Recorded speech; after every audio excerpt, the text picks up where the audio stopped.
ओम नमः सिद्धेभ्यः। नमो अरिहन्तान्, नमो सिद्धाणं, नमो ऐर्याणं, नमो वज्रायाणं, नमो लोहे सौवसाहूणम्। मंगलम भगवान वीरो, मंगलम गौतमो मुनि, मंगलम कुंदे कुंडार्यो, जय धर्मोस्तु मंगलम। सर्वमंगल्य मंगल्यम सर्वकल्याणकारकम, प्रधानम सर्वधर्माणां, जयं जयतु शासनम्, जैनम जयतु शासनम्। मंगलमय मंगलकरण, वीतराग विज्ञान, नमो ताहि जाते तया अरिहंतादि महान, करि मंगल करि चूमान, पंचकरण सुभतार, जेति मलि समाजसु, पामे निज पद गान।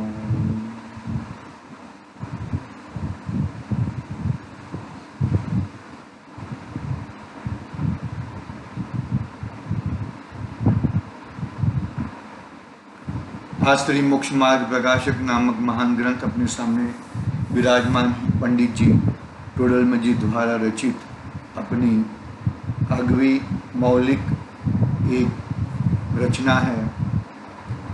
उन्होंने बता दिया कि उदय होता है, यानी कि उसका कर्ता मैं नहीं हूँ। वो भी एक बात, सुंदर बात बता दी। प्रश्न एक आया था कि मोक्ष मार्ग प्रकाशक का मतलब क्या। मोक्ष 3 शब्द हैं इसके अंदर, मोक्ष, मार्ग और प्रकाशक। मोक्ष यानी कि मोक्ष तत्व जो सिद्धालय में विराजमान है, सुखी जीवों के रहने के स्थान, उसको मोक्ष कहेंगे ना। जहाँ पे सभी प्रकार के कर्मों का, जब तक अघातिया कर्म है तब तक तो वो यहाँ पे लोक में रहता है, पर अघातिया कर्म का विनाश होने। देखो, दृष्टि मोक्ष और भाव मोक्ष, दृष्टि मोक्ष को, भाव मोक्ष को और द्रव्य मोक्ष। दृष्टि मोक्ष तो चतुर्थ गुण स्थान में प्रकट हो जाता है, भाव मोक्ष कहो, द्रव्य अपने दृष्टि मोक्ष कहो। और द्रव्य मोक्ष तो गुणस्थानातीत होने के बाद, यानी कि 14वां गुणस्थान को पार करके जीव घातिया और अघातिया कर्म निमित्त, बाहर व्यवहार से कहें तो घातिया और अघातिया कर्मों को क्षय पूर्वक, क्षयिक भाव है ना, क्षयिक भाव है, तो ये मोक्ष हो गया। और मोक्ष मार्ग जो अपने आचार्य, उपाध्याय और सर्व साधु और ज्ञानी पुरुष, सम्यक दृष्टि जीव, वो मोक्ष मार्ग पे लगे हैं, यानी कि अपने मोक्ष की साधना के लिए अपने मोक्ष मार्ग प्रशस्त कर रहे हैं। और उसका प्रकाशक करने वाला जो भी ग्रंथ है, जो भी समय सार ग्रंथाधिराज, प्रवचन सार, अरे कोई ज्ञानी पुरुष, अरे कोई एक सूत्र तुष्मास भिन्ना, शिव बुद्धि मुनिराज के आएगा उदाहरण आगे। शिव बुद्धि मुनिराज तुष्मास भिन्न इतना मालूम पड़ा और उतने में ही वो केवल ज्ञान की प्राप्ति कर ली, मतलब वो प्रकाशक हो गया ना। मोक्ष, मोक्ष मार्ग और प्रकाशक, मोक्ष मार्ग का प्रकाशक करने वाला। मानो कि हम टॉर्च लेके चलते हैं तो मार्ग प्रकाशक करता है ना, मार्ग को शोधता है। तो हम प्रकाशक यानी कि हम मोक्ष मार्ग को ढूंढते हैं, मोक्ष मार्ग में लगते हैं। ये चीज मोक्ष मार्ग में नहीं आ सकती है।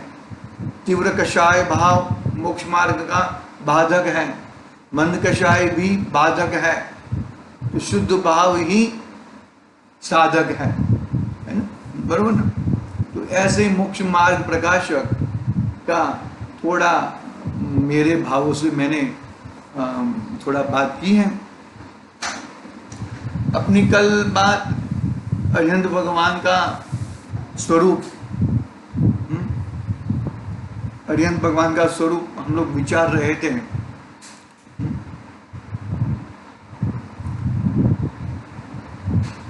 देखो अरिहंत भगवान का स्वरूप हमने क्या क्या मेन पॉइंट क्या बताया था कि गृहस्थपना छोड़कर मुनि धर्म अंगीकार करके, क्या कहा, गृहस्थपना छोड़कर मुनि धर्म अंगीकार करके निज स्वभाव साधन द्वारा, क्या कहा, निज स्वभाव साधन द्वारा 4 घातिया कर्म को क्षय करके अनंत चतुष्टय स्वरूप विराजमान हुए हैं, वहां वो अरिहंत भगवान है। शॉर्ट में परिभाषा है, उसके बाद थोड़ा विस्तृत किया है। अनंत ज्ञान द्वारा अनंत गुण पर्याय सहित समस्त जीव द्रव्यों को युगपत विशेषपने प्रत्यक्ष जानते हैं। देखो जानना अलग बात है, और वहां पे तो राग भी नहीं है। तो रागी तो कर्तव्य बुद्धि के साथ में ये मेरा है, मैं उसका करने वाला हूं, उसकी रूप से वो जानता है। वो एक बहुत बड़ी वो बात है। ठीक है, फिर आगे देखते हैं। देखो अनंत दर्शन द्वारा उनका सामान्य अवलोकन, अरिहंत भगवान को ज्ञान और दर्शन साथ में चलते हैं। श्रद्धा वो चारित्रों की अपेक्षा से सुख गुण में, श्रद्धा और चारित्र की पूर्णता सुख गुण में आ जाएगी। सुख गुण तो पूर्ण सुख तो देखो अव्याबाद सुख कहा ना, अव्याबाद तो किसको प्राप्त हो, सिद्ध भगवान को प्राप्त हो। ये भी अनंत सुख के धनी है, अनंत सुख के धनी है। और एक देश सुख भी है, आचार्य उपाध्याय स्वरूप साधु सम्यक दृष्टि ज्ञानी पुरुष भी। अव्याबाद सुख अभी तक प्राप्त नहीं हुआ है, अनंत सुख की प्राप्ति हुई है। फर्क है, सिद्ध भगवान को अव्याबाद सुख की प्राप्ति होती है। हाँ, तो क्या कहते हैं यहाँ पर, अनंत दर्शन द्वारा उनका सामान्य अवलोकन करते हैं, अनंत वीर्य द्वारा ऐसे सामर्थ्य को धारण करते हैं, अनंत सुख द्वारा निराकुल परमानंद अनुभव करते हैं। पुनश्च जो सर्वथा सर्व राग द्वेष आदि विकारी भावों से रहित होकर, पुनश्च जो सर्वथा राग द्वेष, वापिस कहते हैं, हाँ, राग द्वेष विकारी भावों से रहित होकर शांत रस रूप परिणमित हुए हैं तथा क्षुधा तृषादि समस्त दोषों से मुक्त होकर देवाधिपने को प्राप्त हुए, जो 18 प्रकार के दोष हैं, अकषायी हुए हैं, अरागी हुए हैं। फिर अशरीरी होंगे, अशरीर शरीर सहित है, औदारिक शरीर सहित है, परम औदारिक नहीं, परम औदारिक शरीर सहित आएगा इधर, इसमें है देखो। तथा आयुधंबर आदि जो दिखते हैं ना, वो कभी कभी कोई दिखते हैं वो तीर लेके खड़े हैं, वो सब आयुधंबर आदि और अंग विकार आदि जो काम क्रोधादि निंद्य भावों के चिन्ह, उनसे रहित जिनका परम औदारिक शरीर हुआ है, परम औदारिक शरीर हुआ है। कवलाहार नहीं होता भगवान को, बीमार नहीं होते कभी, क्षुधा तुषा आदि रोगी नहीं है, क्षुधा तुषा सब नष्ट हो गए हैं, फिर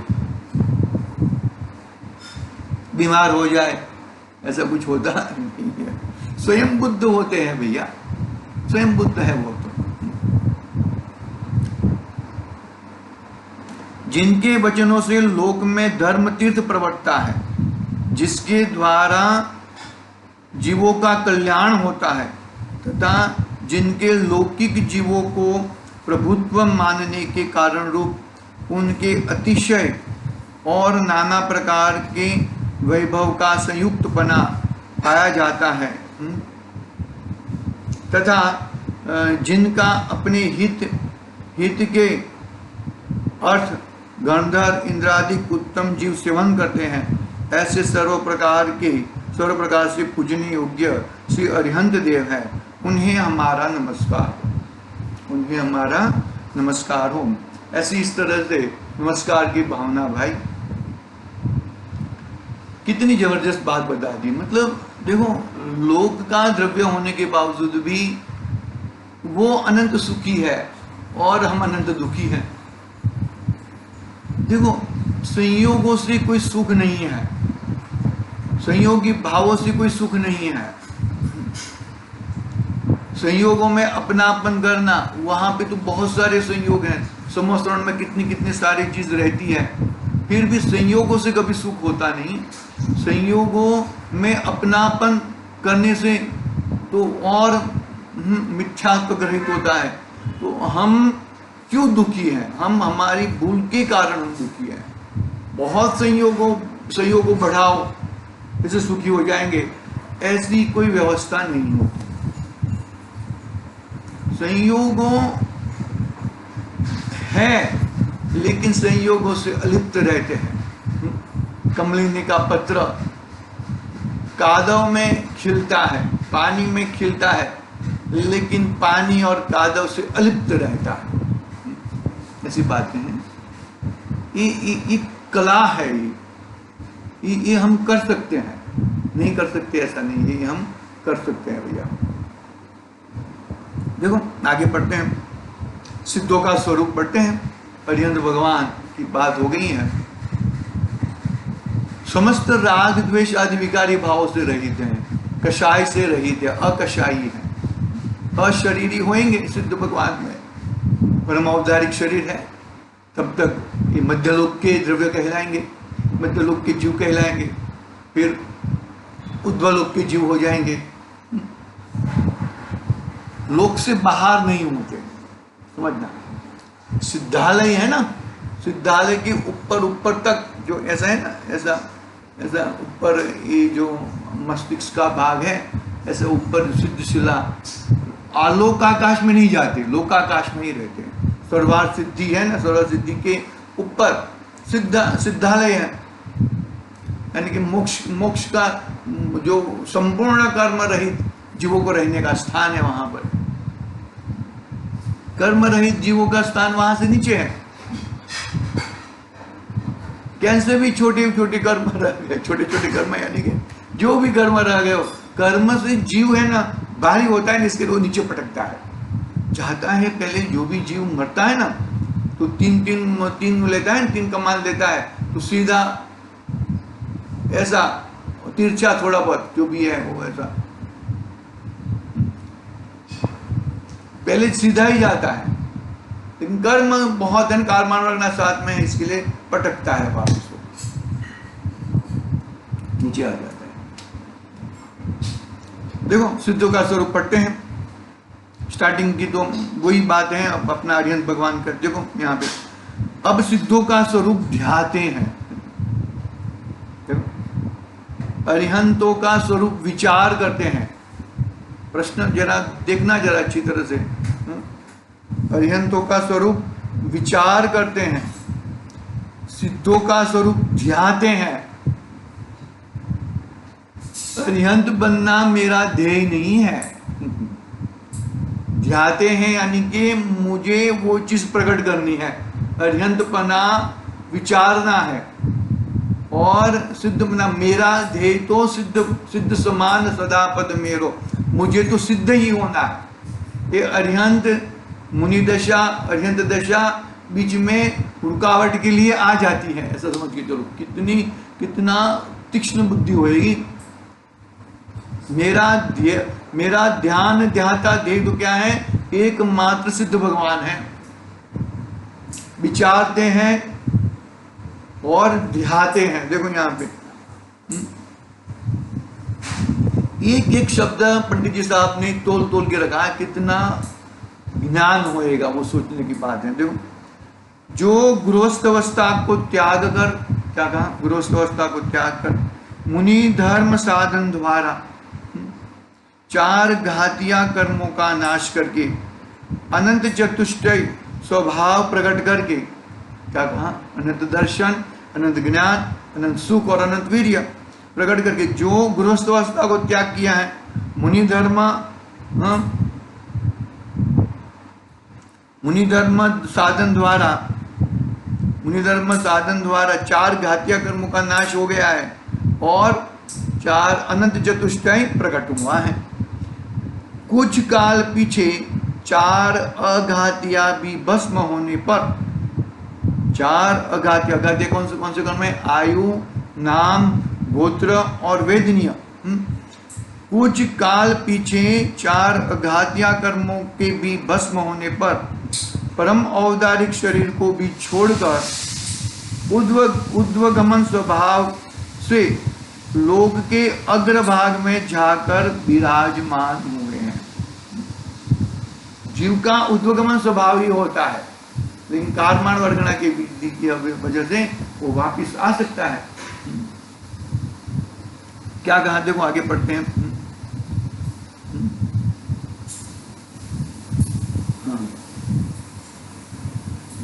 जहां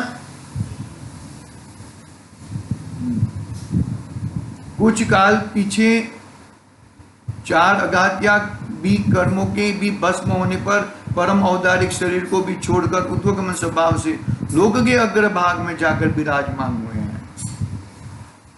शरीर है ना, परम औदारिक भी शरीर है तो मध्य लोक में रहना है तुम्हें। देखो, स्वर्ग लोक से तो मोक्ष जा सकते नहीं है, नरक की कोई व्यवस्था नहीं है मोक्ष में जाने की, तो मध्य लोक से ही यानी कि मनुष्य गति के जीव ही मोक्ष जा सकता है। तो हमें मनुष्य गति मिली है किसके कारण, किसके लिए मिली है, कि हमें मनुष्य गति मिली है एकमात्र सिद्ध दशा प्राप्त करने के लिए, संयम को धारण करने के लिए। पकड़ना बात को, जो है ना 6 आवश्यक है ना, देव पूजा, गुरुपास्ति, स्वाध्याय, उसके बाद संयम है। संयम रहना चाहिए, संयम पूर्वक ही रहना चाहिए जीव को।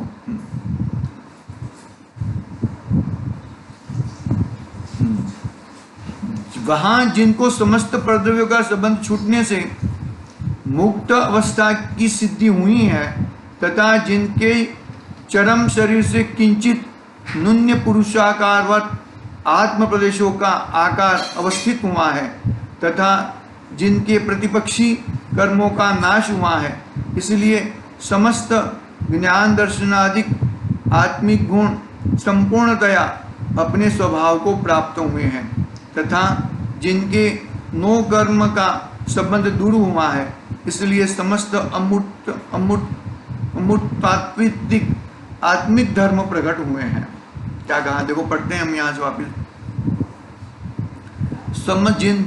वहां जिनको समस्त प्रद्रव्यों का संबंध छूटने से मुक्त अवस्था की सिद्धि हुई है तथा जिनके चरम शरीर से किंचित न्यून पुरुषाकारात आत्म प्रदेशों का आकार अवस्थित, द्रव्य है तो आकार रहेगा।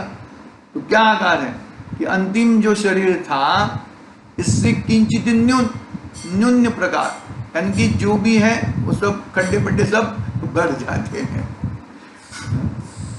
आत्मा के प्रदेशों में देखो, ये बाल है ना, नाखून, जो अंदर के नाखून नहीं, बाल केस लोच करेंगे तो तुम्हें दिखेगा, दुखेगा या दर्द होएगा। नाखून थोड़ा भी आगे खींच गया, आगे थोड़ा काट डाला तो तुम्हें दर्द होएगा, बरोबर है। जहां जहां पे आत्म प्रदेशों है, हम हेयर कटिंग करते हैं तो हमें कुछ होता नहीं है, क्योंकि हेयर के अंदर आत्मा के प्रदेश नहीं है। नाखून में भी जो बाहर आ गया है ना, वो नाखून के अंदर आत्म प्रदेश नहीं है। जहाँ जहाँ पे आत्म प्रदेश है वो, और वहाँ से हवा, एयर इत्यादि जो रहती है वो निकल जाती है, खड्डे पड्डे सब भर जाते हैं। और किंचित न्यून्य पुरुषाकार, किंचित न्यून्य पुरुषाकार, जितनी अवगाहना थी इतनी अवगाहन। कैसे? मूर्तिक है कि अमूर्तिक है? अरे अमूर्तिक है भैया, अमूर्तिक है। आत्मा जीव अमूर्तिक द्रव्य है, मूर्तिक नहीं होते। फिर वो जैसी दशा थी वैसी प्रकट हो जाती है। कुछ, हाँ देखो, किंचित अनन्य पुरुषाकारवत आत्म प्रदेशों का आकार अवस्थित हुआ तथा जिनके प्रतिपक्षी कर्मों का नाश हुआ, जिनके प्रतिपक्षी कर्मों का नाश हुआ, इसलिए समस्त सम्यक ज्ञान दर्शनादिक आत्मिक गुण का संपूर्णतः अपने स्वभाव को प्राप्त हुआ। प्रतिपक्षी जो मेरे जो गुण है, गुण को दबा रहे थे। कौन दबा रहा था? कि कर्म। गुण तो मेरे ही थे, पहले भी मौजूद थे, लेकिन वो कर्मों के कारण आच्छादित हो जाता था। समुद्र तो पहले ही था, लेकिन वो 4x4 की चादर आगे आने से मुझे समुद्र प्रकट दिखता नहीं था। तो ऐसे कर्म है 4x4 वाले ही। और मेरा अनंत दर्शन, अनंत ज्ञान, अनंत सुख, अनंत वीर्य, हाँ देखो क्या कहते हैं। इसलिए समस्त सम्यक ज्ञान दर्शनादिक आत्मिक गुण का संपूर्णतः अपने स्वभाव को प्राप्त हुए हैं। आत्मिक गुण संपूर्णतः अपने स्वभाव को जैसा था वैसे प्रकट हो गए हैं। तथा जिनके नो कर्म का संबंध दूर हुआ है, शरीर आदि नो कर्म होते नहीं है, कर्म नहीं है लेकिन नो कर्म है। वो नो कर्म शरीर आदि तथा जिनके नो कर्म का संबंध दूर हुआ है, इसलिए समस्त अमूर्तात्मिक आत्मिक धर्म प्रकट हुए हैं। तथा जिनके भाव कर्म का अभाव हुआ है, इसलिए निराकुल आनंदमय शुद्ध स्वभाव रूप परिणमन हो रहा है। क्या कहा? बहुत सुंदर, अच्छी तरह जरा पढ़ना, जरा अच्छी तरह देखो। जिनके नो कर्म का संबंध दूर हुआ है, इसलिए समस्त अमूर्तवादिक आत्मिक गुण प्रकट हुए हैं। तथा जिनके भाव कर्म का अभाव हुआ है, इसलिए निराकुल आनंदमय शुद्ध स्वभाव रूप परिणमन हो रहा है। इसलिए निराकुल आनंदमय शुद्ध स्वभाव रूप परिणमन हो रहा है। तथा जिनके ध्यान द्वारा जीवों को स्वद्रव्य परद्रव्य और औपाधिक भाव स्वभावों का विज्ञान होता है। जिनके स्वद्रव्य परद्रव्य और औपाधिक स्वभावों का विज्ञान ज्ञान होता है। देखो मैं वापिस पढ़ता हूँ। तथा जिनके भाव कर्म का अभाव हुआ है, इसलिए निराकुल आनंदमय शुद्ध स्वभाव रूप परिणमन हो रहा है। निराकुल, आकुलता रहित, निराकुल आनंदमय शुद्ध स्वभाव रूप, अपने शुद्ध स्वभाव में आना, इसका मतलब निराकुलता में आना। हाँ, आनंद में शुद्ध स्वभाव रूप परिणमन हो रहा है। जिनके ध्यान द्वारा भव्य जीवों को स्वद्रव्य परद्रव्य और औपाधिक स्वभाव का विज्ञान होता है। किनका ध्यान? सिद्ध भगवान के ध्यान के द्वारा। हम, मेरे पास सैंपल है ना, मेरे पास सैंपल है। ये महावीर भगवान यहाँ पर थे और नख केस रह गए, तो क्या हुआ भाई? नख केस रह गए, यानी कि अपना आत्मा मोक्ष में विराजमान हो गए, सिद्ध हो गए। मेरे पास सैंपल है वो। तो वो सैंपल को देख के, हाँ, उनका भाव कर्म, द्रव्य कर्म, नो कर्म नष्ट हुआ, भाव कर्म का अभाव हुआ, इसलिए निराकुल आनंद में शुद्ध स्वभाव रूप परिणमन हो रहा है। तथा जिनके ध्यान द्वारा भव्य जीवों को, यानी जिनके ध्यान द्वारा, यानी कि सिद्ध भगवान, ऐसे सिद्ध भगवान का ध्यान द्वारा, हाँ, ध्यान द्वारा स्वद्रव्य परद्रव्य और औपाधिक भाव स्वभाव भावों का विज्ञान होता है। औपाधिक भाव स्वभाव भावों का विज्ञान होता है, जिसके द्वारा इन सिद्धों के समान स्वयं होने का साधन होता है। जिसके द्वारा स्वयं में मोक्ष मार्ग अंदर है, मोक्ष मार्ग अंदर है। मेरी साधना मेरे से है, मेरे को अन्य की साधना करनी पड़े वो तो दूर की बात है, वो ठीक है, वो है व्यवहार अरिहंत भगवान की पूजा, लेकिन अरिहंत भगवान का स्वरूप, सिद्ध भगवान का स्वरूप विचारते मैं मेरे अपने स्वयं में चला जाऊं, वो मेन उद्देश्य है। देखो, जिसके द्वारा उन सिद्धों का समान स्वयं होने का साधन होता है, इसलिए साधने योग्य जो अपना शुद्ध स्वरूप है, शुद्ध स्वरूप उसे दर्शाने को प्रतिबिंब समान है, तथा जो कृत्य हुए हैं इसलिए ऐसे ही अनंत काल पर्यंत रहते हैं, ऐसे निष्पन्न हुए सिद्ध भगवान को हमारा नमस्कार हो। सिद्ध भगवान को हमारा नमस्कार हो। गुरुदेव की भाषा में कहे ना तो पंचम आरा के संत पंचम आरा के जीव को कहते हैं। तो अपने में सिद्धत्व प्राप्त करना है ना, तो यहां पर भी सिद्ध भगवान विराजमान है, ऐसा समझ के चलो, है, समझ के चलो, नहीं है ऐसा। और ये सिद्ध भगवान वो द्रव्य स्वभाव, यहाँ पे द्रव्य स्वभाव से, और जहां पे सिद्ध भगवान को वहां पे पर्याय में जिस सिद्ध बना प्रकट हो गया है, वो ऐसे यहां से यहां के सिद्ध भगवान वो सिद्ध भगवान को नमस्कार करते हैं। पकड़ना बात को अच्छी तरह से भैया, कोई वो नहीं है, अतिशयोक्ति नहीं है इसमें। सिद्ध समान सदा पद मेरो, इसका मतलब ये नहीं है कि मैं अभी द्रव्य स्वभाव से पर्याय में, ऐसा आगे आएगा, सातवां अधिकार में आएगा कि ऐसा मैं सिद्ध समान हूं, मैं ऐसा हूं, मैं खाता पीता नहीं हूं तो कुछ भी खाने का, ऐसा वो तो निश्चयावासी में चला जाएगा। यहाँ पर तो सिद्ध भगवान का ध्यान, देखो ऐसा ध्याते हुए, देखो जिनके ध्यान द्वारा, यानी जिनके द्वारा सिद्ध भगवान के ध्यान द्वारा मेरे उत्कृष्ट देव ये है। बस पकड़ना बात को अच्छी तरह से, ठीक है, इतनी बात हुई है, आज इतनी बात करते हैं, फिर आगे थोड़ा सामान्य स्वरूप है आचार्य उपाध्याय स्वरूप साधु का, फिर आचार्य उपाध्याय साधु का वो हम कल देखेंगे, कल होता है कि नहीं होता है, कल देखेंगे, कल के बाद एकदम परसों जरूर होएगा। आज के लिए ओम नमः सिद्धे, निज निधि निज में बताई यह आनंद।